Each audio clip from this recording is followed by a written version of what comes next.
Dans cette toute première vidéo sur la création de terrain, nous allons commencer par le début, à savoir créer un projet, créer la structure des répertoires qui va bien, et puis placer les premières entités dans le monde créé. Alors c'est parti, on lance Enfusion et on crée un nouveau projet. Voilà, ce sera un terrain d'inspiration écossaise, donc on va l'appeler un peu sur un nom à consonance écossaise.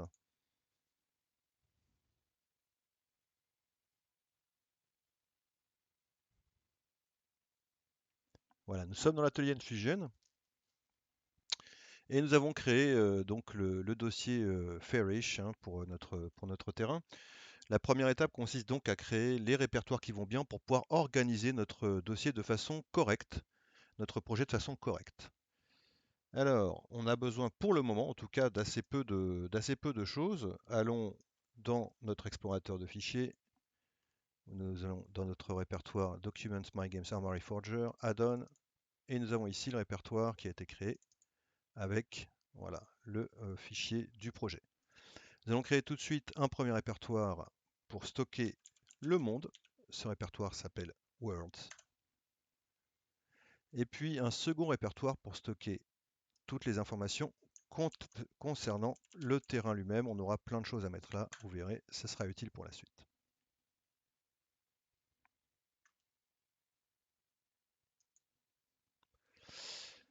Pour créer donc notre premier terrain, nous allons ouvrir le World Editor, l'éditeur de monde. On a ici un monde créé par défaut. Et la première étape est de paramétrer tout un tas de propriétés. Il est fortement conseillé de faire ce paramétrage au démarrage avant toute création d'autres entités, sous peine de plantage de l'éditeur. Alors, on va paramétrer les propriétés une par une. D'abord la skybox. Et là, pareil, pour le moment, il est conseillé d'utiliser ces paramètres standards, une skybox qui s'appelle atmosphere.emat. On va mettre 3 planètes, c'est minimal, le soleil. Voilà, on va prendre ce matériau-là, la lune,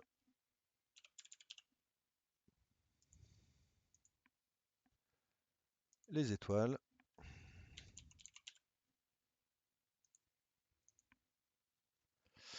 et on peut même... Non, on va s'arrêter là. Ensuite, le rendu des nuages, on va prendre le Sky Volume Clouds Renderer et on va prendre un preset pour les nuages qui est le Clouds Volumetric.imat. Voilà, il nous reste à créer un océan. Alors, il faut que vous sachiez que pour le moment, le moteur tel qu'il est fabriqué ne permet que de faire des îles. On n'a pas la possibilité de créer des terres infinies comme c'était le cas dans Arma 3. C'est probablement provisoire, mais en tout cas, pour le moment, nous sommes contraints de créer des îles. Vous verrez ça dans les prochaines vidéos. Et une simulation, on va prendre justement une simulation Sim Island. Voilà. Et on a fini le paramétrage du monde. On sauvegarde impérativement dans Worlds et on va l'appeler terrain 0 par exemple. Alors c'est tout blanc encore, hein, on voit rien, c'est normal, ne vous inquiétez pas. On va maintenant ajouter les entités minimales nécessaires pour pouvoir avoir un terrain. Alors première entité, on va ajouter justement un terrain et nous le paramétrerons par la suite. Generic Terrain Entity. Alors, les éléments très importants pour ce terrain, c'est d'abord de toujours le mettre en coordonnées 0, 0, 0. Sinon, il y a des bugs de collision et vous aurez des problèmes avec la gestion des collisions et de la physique. On verra les autres propriétés. On va quand même paramétrer ici le layer preset à terrain. Voilà. Pareil, on sauvegarde et même éventuellement on recharge. On va ajouter une autre entité indispensable qui est la caméra. Voilà, on prend le caméra manager et on va tout laisser par défaut. Et la dernière entité qui est indispensable, alors cette fois-ci, on ne va pas utiliser une entité, on va aller chercher un préfab, c'est tout ce qui est gestion des lumières.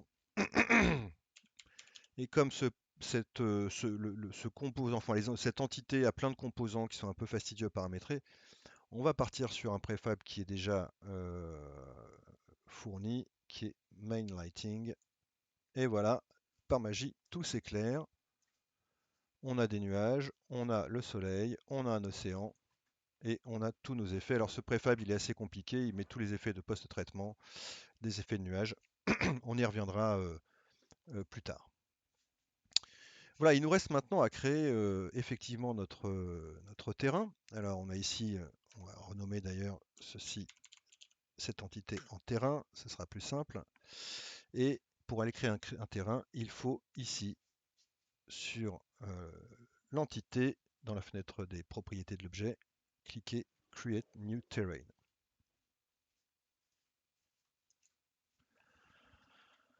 Alors, on va un tout petit peu passer de temps sur ce dialogue.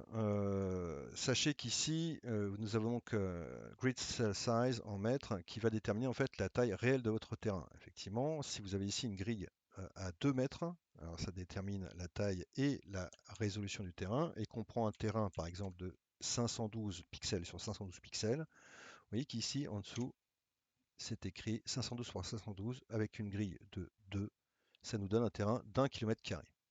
Ok. Maintenant, si je veux avoir une échelle de 1 pour 1, je vais mettre une grille à 1 et vous voyez qu'ici on a un terrain à 0,25 km². Donc c'est assez simple, il est conseillé de laisser des valeurs basses pour avoir une bonne résolution.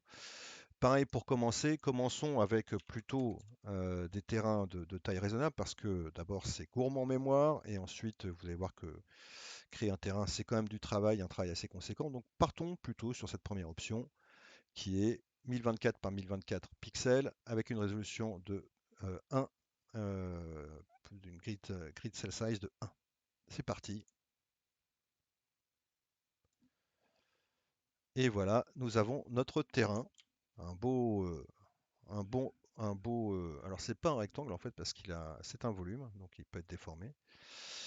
Et vous voyez qu'on a, ça y est, on a notre terrain. Là, on peut y aller. Alors il y a un peu d'eau dessus parce qu'il est à peu près au niveau de la mer, donc le mouvement de l'océan. Ah, j'ai oublié de sauvegarder. Voilà, le mouvement de l'océan fait que voilà, il y a de la vague dessus. Et vous voyez qu'on a tout ce qu'il faut déjà pour commencer à travailler.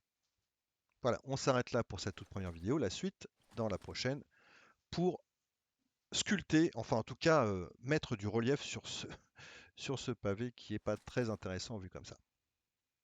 Ciao ciao, à plus tard.